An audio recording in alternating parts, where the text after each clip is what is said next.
Mindscreed. We're here. What's up, guys? Welcome to another episode of mindscreed. We have on today a musician. You're a musician, aren't you, Keira? I am indeed, yes. Keira today, guys. I'm actually a magician, not a musician. A magician. Oh crap, wrong That's even person. better. That's even better. Yeah. That was an introduction, wasn't it? Yeah. Yeah, that was a good introduction. That was sad. I'm happy with that. You're happy with that? Yeah, I'm good. But yeah, Keira, how are you? I'm great. How are you? I'm sick. Good. Oh dear. It's okay. We'll get through this. What was I gonna say? Oh yeah, I lied to you guys, by the way. I said it was Easter, but it's actually Easter tomorrow. It's Easter tomorrow. I thought it was today. Bro. I said the same. I was like, I didn't even know that, TK. And then he went, no, it's actually tomorrow. And then I was like, oh, right, but isn't it April Fool's? April Fool's tomorrow. Tomorrow's Sunday, isn't it? 1st of April. Yeah, April Fool's, Yeah. huh? Oh, I'm looking forward to April Fool's. You've already done it. You can't use up your thing now. You've already used it. What? Yeah, that's how it goes, bro. Is that how it works? What the hell? That's Sad times. Wait, Keira, so you're a magician. I mean...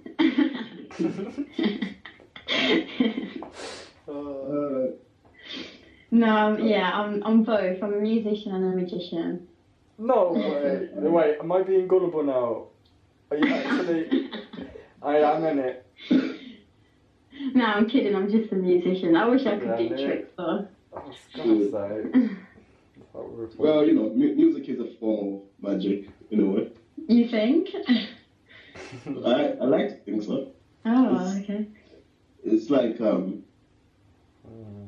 it's, I don't know, it produces the same feelings, isn't it? At least similar feelings. Like, when you see something magical, it's like unbelievable and it's... Yeah, you kind of get that, like, shock horror kind of. Yeah. Yeah. I'm with you on that one. When did you start with the music stuff?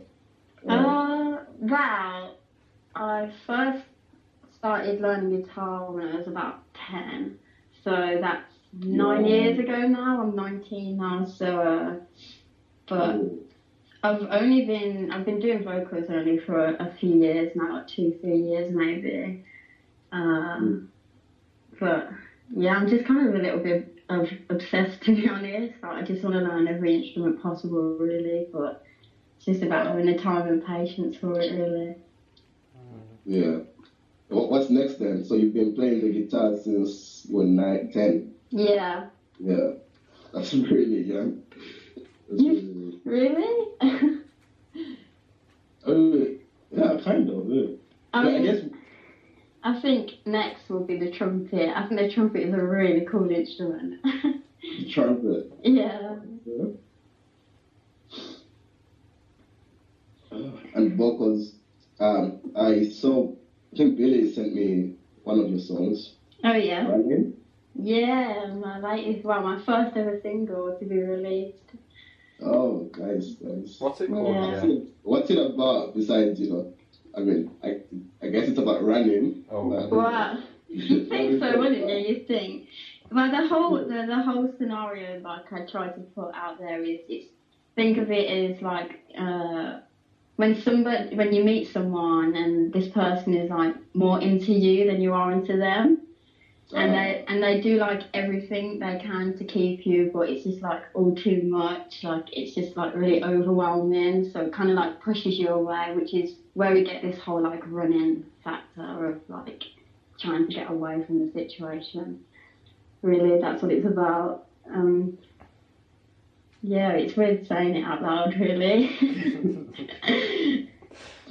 I mean, answer this, but is it based on like a real event? Yeah, it is. But I feel like it's important to like remember that you can like make music and do it from somebody else's perspective rather than your own, because you can kind of get an attachment in that way. But I feel like the hits are the ones that are personal to you, because I feel like you can really express that emotion, that personal feeling of what you're singing or what you're playing. But yeah, this track, yeah, it's real life. It's based on a real life situation. I can understand that in like, not the situation. I mean, I've probably been the guy that's been chasing and then someone doesn't work with it. But I can understand that you can, like, you're the person who can express best how you feel. Yeah. But I like that when like, because it's really creative when like artists do that, like making a song from someone else's perspective. Yeah, it is cool. Yeah. Do you think when it's from like a personal sort of level, you get like more soul and feeling in the song? Yeah, like definitely 100%. It's because you can relate to it so much. You can't really get that from writing from another perspective. Like when it's just purely on your own, it's all you, and you feel everything with what you're expressing, especially with like live performances and stuff. Like that's when all the energy comes out and stuff. So yeah, it's important to write for yourself at times, but it's also good to steer away from that, just to be a little bit more creative, do something different. Keep changing it up, like. Do you think like why some of these like personal ones go big is because of people can like empathise with it? Is that like, do you think that's part of the magnetism? I'd like to think so. I'd like to think that empathy is something that makes a song a hit in a way. Or when I say hit, I don't mean like this whole fame thing. I mean something that is good in your eyes or with your ears. I think if people can relate to what you're saying and what you're expressing in that song, then the more and more people are going to listen to it because they understand it. It's like a shared experience type thing, isn't it? Yeah, definitely. So when people are listening to like your song, for example, they might be like, "Oh yeah, that happened to me as well." Yeah. And they can connect to it in that level as well, right? Yeah, for sure. Are you in any type of like genre, or? See, I get this question asked like so much, and I like to ask other people really. Like I get asked the question, what genre is your music? And I'm like, I don't know, I just can't pinpoint it. My usual answer is it's just this kind of modern, kind of contemporary kind of scene that I'm trying to hit. How I get my sound is a lot by getting inspiration elsewhere. So that'd be like, say, past events in my life or with art, with fashion. But I find a big factor in this is trends, especially when we do modern music. You've got to see what's going on around you and what, whatever age group you're hitting, what are they interested in? Even if it's just like a small phrase that's going around and everybody's loving it. If you can incorporate that in your song, then that's very smart. You've already got like a fan base going because it's a trend already. But you're doing it really subtly because it's it's not going to be about. It's just like little hints of things. You know what I mean? So yeah, I try to hit that. So it's staying current to. Yeah, definitely. So you say pop then? Pardon? Is it like pop? Or? Yeah, for sure. Yeah, I'd say that it's pop music. Yeah. But I think a lot of people see pop music as kind of you know, this cheesy stuff that you hear, and I wouldn't categorise myself into that cheesy pop. Yeah, especially like mainstream pop music. Yeah. What do you think of like? Sorry to interrupt. Yeah, but what do you think of like the way that the radio is at the moment? That's a really good question. I think over time, I think, you know, music has progressed a lot, especially with, you know, the technology like advancing and getting better and better. But I find that it's all starting to sound the same in a way. But I'm unsure to whether people thought this, say, 30, 40 years ago about their current music, their current pop music, whether they thought it all sounded the same. It's really hard to answer because I'm only 19 and I haven't had a lot of experience with living in, you know, a different area, you know what I mean? So, but I enjoy pop music. I think it's great. I just think people need to be a little bit more versatile. I want different sounds on the radio rather than the same song, kind of like playing over and over again. Yeah, that can be annoying. It's like club music as well. Everything's just on repeat, isn't it? Yeah, definitely. That's a good question though, Billy. Like, I feel like radio is dead. Like, no one actually listens to radio. Like, seriously, I don't remember the last time I listened to the radio. Same here, to be honest. Because like you said, Keira, everything's online now. Like with the way technology is advancing, everything's going online now. Yeah, but it makes it harder for us musicians because it's so easy to click next on Spotify. If you don't like the first 5 seconds of the song, you're just gonna go on to the next one. Whereas, you know, years ago you'd buy the album, and because you've got this thing that you've bought and it's in your hand, you're gonna make the time to listen to that. Whereas now it's just like one click of a button, and you know that they're not gonna listen, kind of thing. In a way. Yeah, we have short attention spans now. Yeah, everything's go. Like. Yeah. You should make a song out of that. Yeah, I should that sort of actually. subject. That's different, isn't it? What was I gonna say? Oh, I lost it. I'm sorry, I lost it. That's alright. You know your single. Do you have it for sale? It's for sale on iTunes for 79p, I think. Yeah, 79p, and then Spotify it's free stream. You can listen to it for free if you have premium. I think it's available on Deezer, I think. And then Apple Music as well. They're the 4 main ones, I think. But I did kind of extend this like project of this whole running thing. I did start to make CDs. I burnt some CDs myself, like did some artwork and whatever for it, and I sold them to like, you know, close friends and family and stuff. That's really... And I actually added like a second track on the CD as well. Cause bonus. It's not a second track, it's a different version of Running. It's like a live version, which I thought was really quite cool to add for, you know, those close friends and family of mine.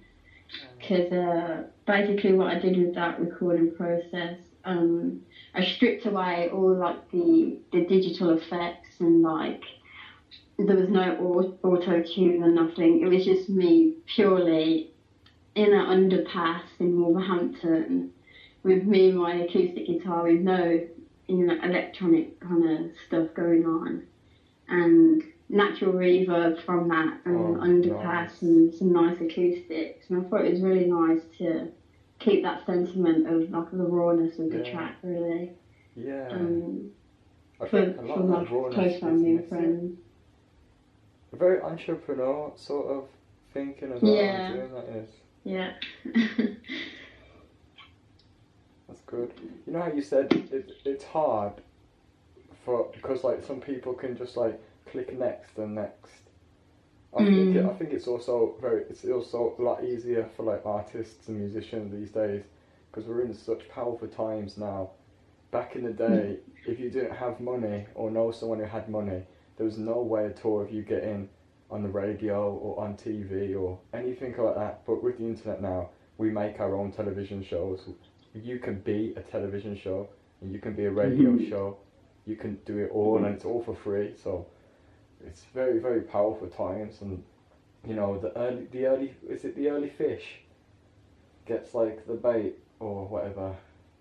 The early bird. the worm. Yeah, thanks TK, that's the one, yeah. That's the one. Yeah, my friend was telling me the other day as well, like most recording companies won't even take new artists on unless they already have a following. Is that true? Well, according to this guy. Oh wow. Yeah. So like I guess maybe they don't want to do all the work of like marketing you. Yeah. Audience and stuff. Yeah. I wouldn't even I just make my own, you know what I'm saying? Yeah, there's been like quite a few, you know, people that I listen to that have got quite big who have literally set up their own record label and signed themselves to it and just done it purely on their own and have managed to do it themselves. Yeah, if I was going to do it, I'd do that, you know, because I don't know the intentions and morals of these people who will be signing me. And if they're exactly. About money that's one thing you got to look out for. You can't trust everyone. Yeah, exactly. So I wouldn't be like willing to sell it to some guys I don't even know like that. Well, I haven't been properly screwed over before, but I remember, I think it was last year, I was I got offered like a gig at this place, like a cafe, and he said, oh yeah, tickets are £5, get as many people in as possible and I'll pay you X amount of money. Okay. And I was like, oh yeah, sound. I was like really naive, and then went through with it, got a crowd of people, and I never saw that money. Like, you see, it's mad, isn't it? And because you're young, they're gonna. You never know. What a dickhead. Yeah. I know, man. That's messed up. I know. Because, like, don't take offence, but because you're a lady, yeah, a lot of people are going to underestimate you. And because you're young as well, they're going to try walk over you and think that you are naive and stuff like that. But you sound like you got your head on, like pretty well for your age, so... You already said before, you can't trust everyone, and just be careful because there's going to be a lot of people out there who are going to try to take you for a fool. Yeah, it's I mean, I learned hard whatever. It wasn't like a huge deal, but you know, now I know to be like cautious of, you know, who I'm sending my music to or who I'm speaking to, who I'm communicating with. And I suppose it could have been worse, but you know, it's still shit at the end of the day. But actually, like back with your point, what you said, Billy, about, you know, being like a girl in this industry, I think I've like experienced quite a lot of you know, sexist remarks, and even from lecturers in education. It's really bad, really. I know. Yeah. I won't go too much into that, but it is there, and you know, people think that it's gone, but it's definitely still there for sure. But what can you do about it, really? It's smile and wave, boys. Smile and wave. Them penguins from Madagascar.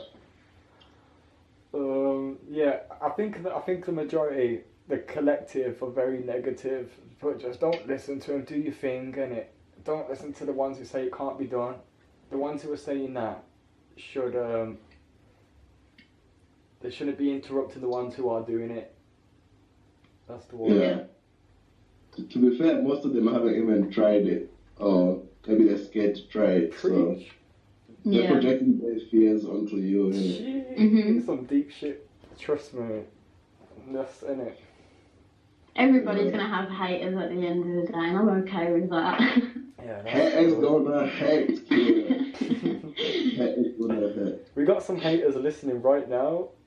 Hi. I love that. Hi haters. It's funny though, isn't it? But Listen to my haters, keep listening, you know. And it, Subscribe, share. yeah. Ain't it? Uh, Oh, much love though. Much love to them. that's how you know you're doing something right, isn't it? That's what they say, like, if you don't have haters, then you must be doing something right. Yeah, I've heard that quite a few times before, actually. I think secretly they're fans. They're Yeah. in denial. They're in denial that they're fans. Yeah. So they try hate. Yeah. I can understand that. Like, you know, sometimes how you watch a show that you don't like, but you're still watching it. You know, it's like so you're actually taking the time to give this attention. They did busking as well. Yeah. How are you finding that experience? It was really quite daunting to start with because I started busking when I was only 17, and you know it was going onto the streets of Birmingham city centre on my own with a lot of equipment that quite easily could have been stolen from me. It was really scary.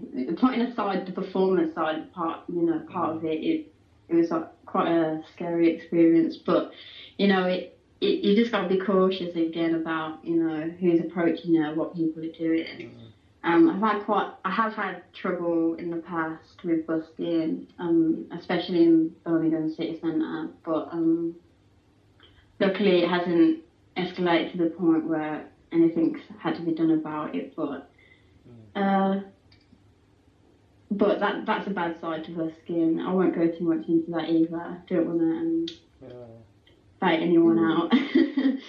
But overall, it's the best thing that I've ever decided to do. It gave me so much confidence doing it before uni, like performance-wise. Like my stage presence got so much better after like even a couple of months of just doing it. And it's just getting yourself out there to the people that are walking by and making their day a little bit more interesting. And the comments that you get, honestly, that's what keeps me going as like a musician. It's really lovely to hear what people have to say. And I don't think I'll ever stop doing it. I genuinely think it's a really, really good thing to get into if you have the chance to do it. I think everyone should do it at least one point in their lives. Yeah, it's really fun. It's really, really fun. It's going out the comfort zone as well. That's a big thing to do. Yeah, definitely.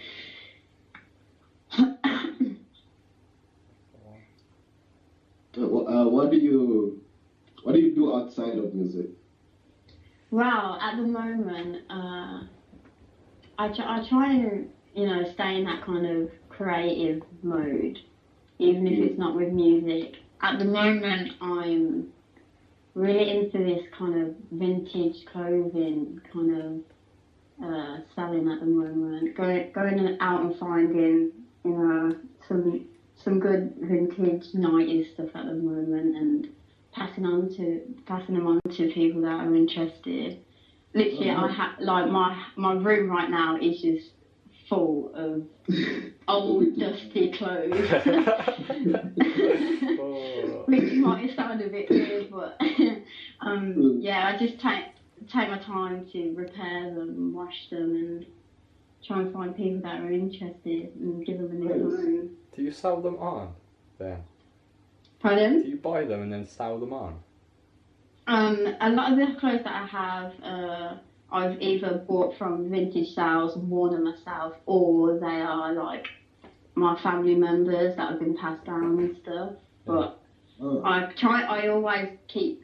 give good quality clothes. I'll never give anything that's been up in the loft and mouldy kind of thing. In exchange for money, or you're just giving the clothes out for free, like? No, I put them in. I'm starting a Depop account. It's only recently that I've started doing this in the past couple of weeks. But once I've repaired most of the clothing, we'll go on Depop and people can it won't be like an expensive price. I try and keep it as low as possible. Purely on the fact because I've got loads of it anyway that I want to get rid of. But yeah, I also kind of I like photography. Like I did some photos for you, Billy, before with your love project in Birmingham? Yeah. Project Love. Yeah, Project Love. That's it. Oh, sick. Yeah. Yeah, anything creative really I do on the side for music.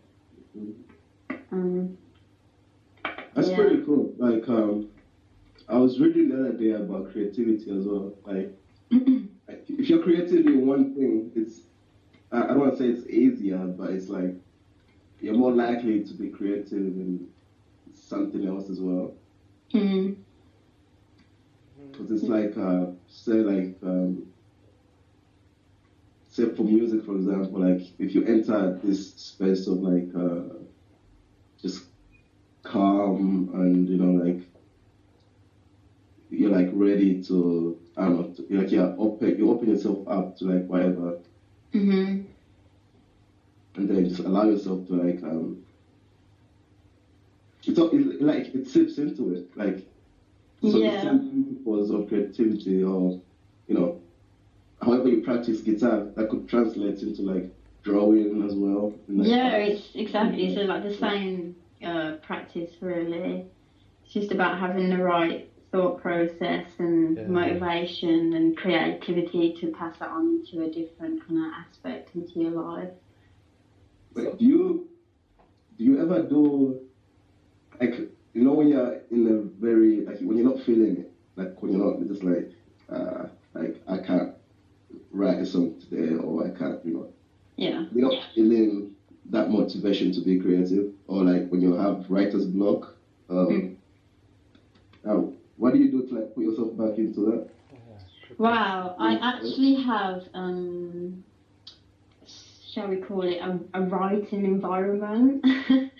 A writing environment? Yeah, I've pretty much put myself in the mood to do music. I mean, it's not like that. It's not often that I don't want to do it, but if it comes to a point where I'm like, I really don't want to, but I've got to kind of thing, I basically, in my house in Wolverhampton, I just have like tapestries everywhere in it, and I put an incense stick on and, some mood lights as well, like really like cringy way of working, but it actually works, it actually like gets me into this kind of thought process of wanting to, do something creative, and I don't know, like, as soon as I start playing as well, like, music is my medicine, I'd say.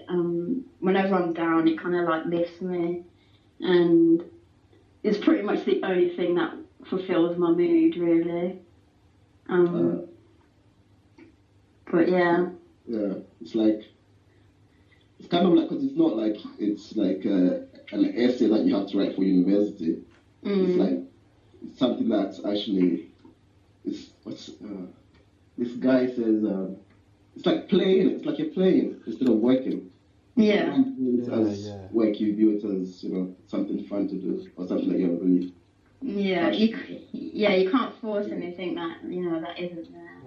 It all kind of just like snowballs into one. Like you'll have some days where you'll do nothing, but you'll need those days to do nothing, because say in the next few days you'll have a really like great idea or something, and you just need to give it time, really. Time is the essence.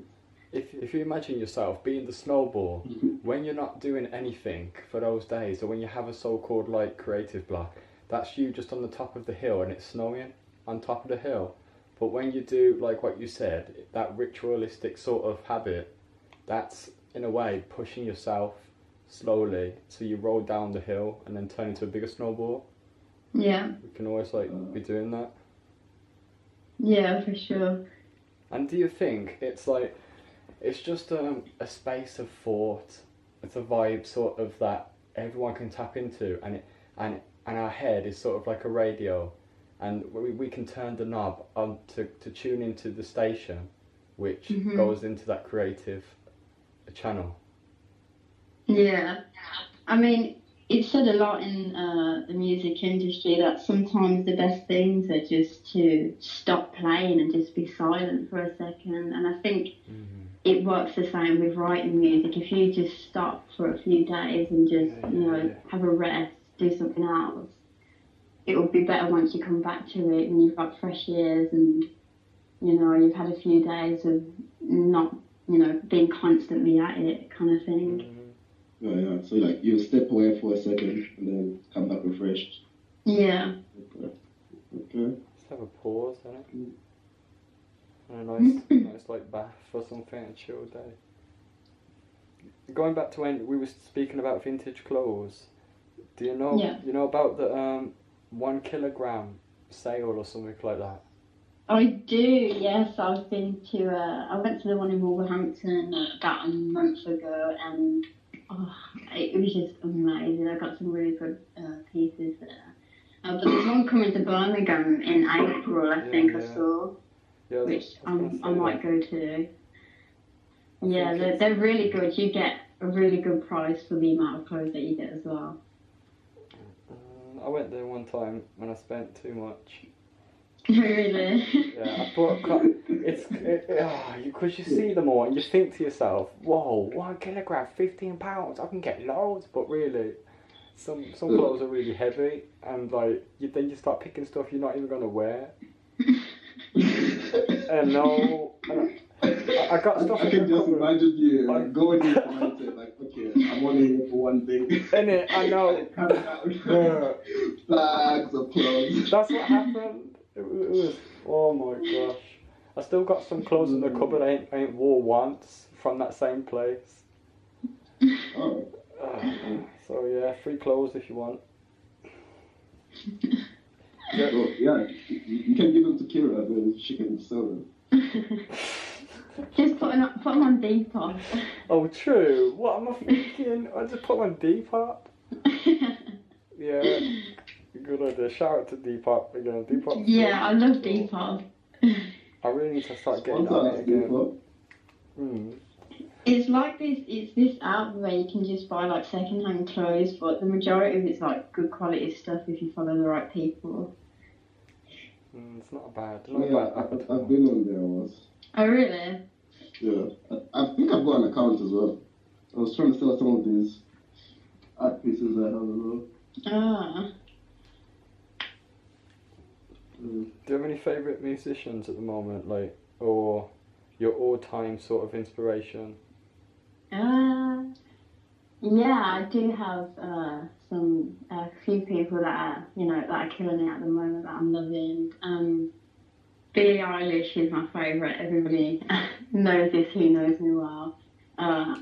She's an American singer-songwriter.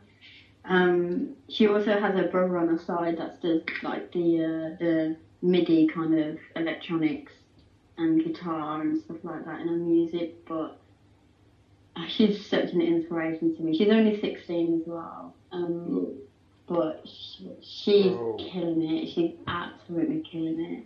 They're getting younger and younger, like these people who are going out there killing it like this. It's like, what was I doing at 16? Literally, like I don't know how people do it. Like, how would you even get to that point at the age of 16? It's madness. And then you just imagine like, whoa, where are they gonna be in like 10 years? Yeah. Especially if they carry on. Who else? Tash Sultana is another girl that I love. She's from Australia. Another singer-songwriter, but she's like the girl version of Jimi Hendrix, man. Like, no way. She's amazing. What's like her name? Her solos are unbelievable. What's her name again? Tash Sultana. She does like this kind of, Ed Sheeran has like that loop pedal stuff going on. Yeah, nice. She does that too, and she like loops like layers like loads of different instruments up on each other, and she's just genius. I don't know how she does it. I need to get one of them. What was I gonna say? Oh yeah, for any like other individuals who want to sort of go down the route you're going down, what advice would you give to them? Just make sure you stay true to you. You know in yourself like what you need to do to get better, and people say don't criticize yourself too much, but I feel like criticism in a way kind of spurs you on to, know what you're bad at and get better at it. As long as you're not taking criticism from other people too harshly, then you'll be fine. As long as you keep doing you, you'll make it. That's good advice. Good. But also, how do you know when to listen to someone's advice?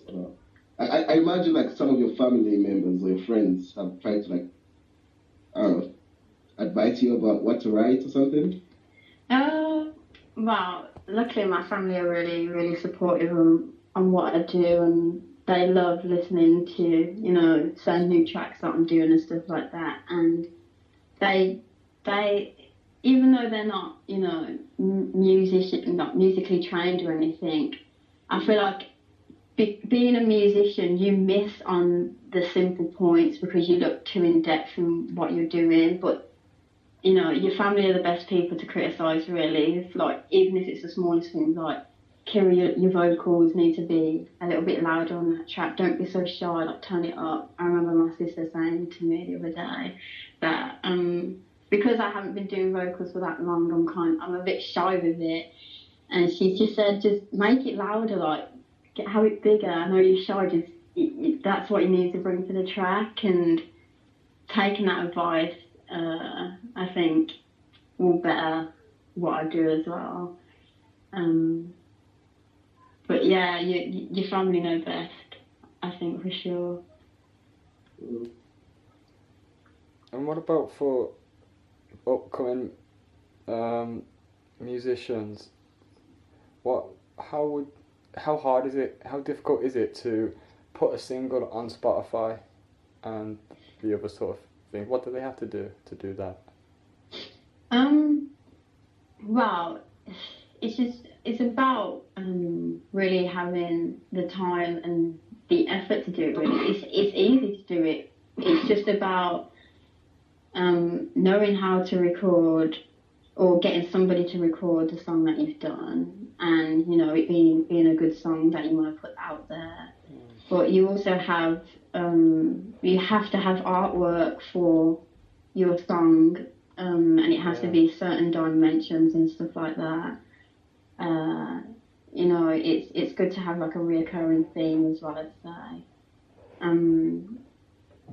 And I found myself the most difficult thing was trying to get a good mix, like a loud mix. But that's what mastering engineers are for. But that's where money comes into the equation, kind of thing. I think if you learn how to do it yourself, then at least you know how to do it, and say if you were to go onto a mixing engineer to do your track, then you kind of know what this person's going to do with your track, and they're not screwing you over in a way. Yeah, definitely. So it's not, music isn't the only thing when putting your music out there. It's hard work, it really is. Yeah, I can imagine. Anything worth having is... Sorry, go on. Anything worth having is hard work. Yeah, definitely. If you've got the passion for it, then it becomes easy in a way. It's easy for you to get through.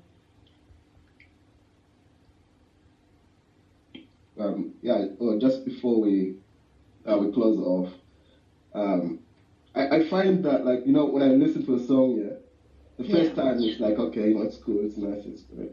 And then the more I listen to it, like, the more I discover the meaning behind it, and also like just the sounds. Like, I start to discover more new sounds, and just like the way the song flows. Like, do you have like is there a song lyric or a verse or like a line in a song that like really sort of like hit you on a level, like that really cut deep in a, I don't know, in a spiritual sense, in a funny sense, or something like that, you know what I mean?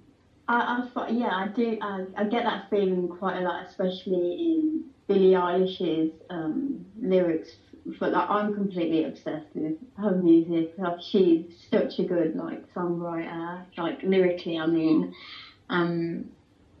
if you have the chance, go check out her lyrics. Even you don't even have to listen to the song, just read them. It's just like it's actually like shocking how well placed that she does things. Really. Like, can you think of one off your head right now, just before we close up?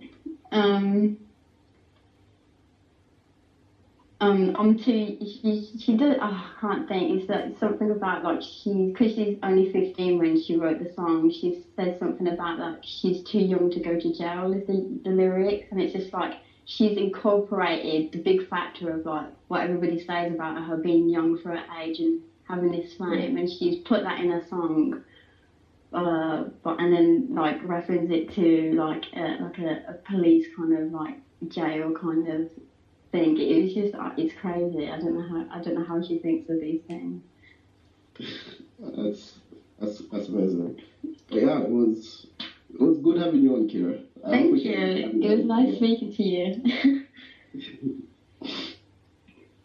you. Well. Hey, that's mine. I was waiting for you to cut in. Like, is it gonna say it or should I say it? In a way, yeah, it's kind of the mind that we're selling. With music, the lyrics and the meaning and the thought behind it. It's the energy of the mind that's getting sold, or whatever you want to call it. That's what it feels like, anyway. Yeah, it was really good having you on. Good positive vibrations. I really hope you stick to it. Keep. Thank you. Well. Oh wait. Where can we find you? Where can listeners find you on social media? What is it? Okay, so on Facebook and Spotify and also iTunes, just type in Keira Carter Music, Keira Carter, Carter, and then music, and you'll be able to find a few things on there. And I'm actually in the process of recording my next single as well with a secret special guest. I'm doing a collab with someone. Is it Billie Eilish? That one girl? Oh, I wish. I genuinely wish. No, it's going to be really good and I'm excited to release it. So yeah, watch this space. You never know. Nice. Well. Good night. Mindscreed.